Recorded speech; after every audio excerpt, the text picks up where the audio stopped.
cycle को para निकाल ले जाओ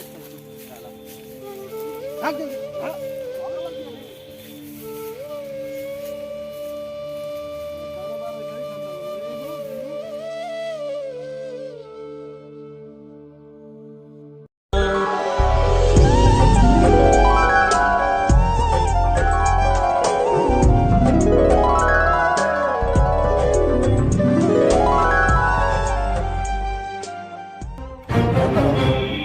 जितना ही 50-60 एकड़ जमीन लोग बता ये सारा का सारा कब्जा कर यही पर बहुत बड़ा एगो दारू के फैक्ट्री बना ये बात दारू बिजनेस के मामले में आ एगो बात सुनो उनमें कौन बूढ़ा बा हो कि जो जमीन देवे से मना करता अरे बारह नहीं करना पूरा हुई क्या नाम हो कर फेकू लाल की कादू नाम है फेकू नाम है फेकू नाम है जाके जल्दी खींच के गाड़ी के हिसाब से हम कर जा तो चलो तो तू जा जल्दी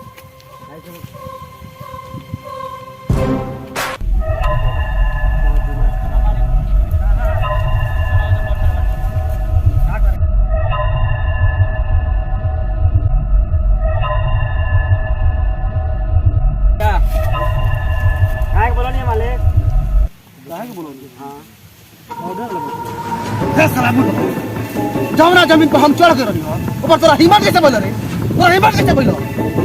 ये ऊपर जाके हमार झंडी उखाड़ देले लऊ हमें इतना गोली मारे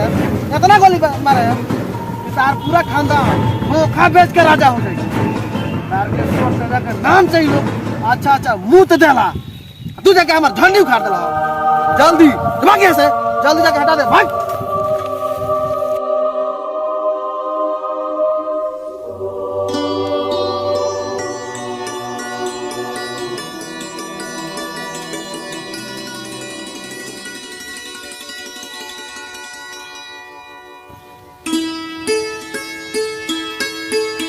काय होत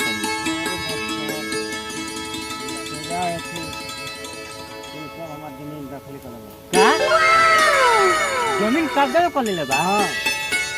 कौन के हिम्मत पड़ो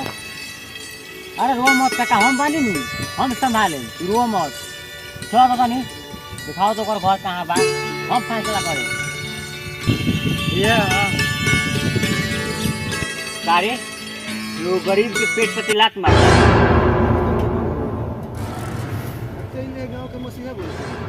साले इतना गोली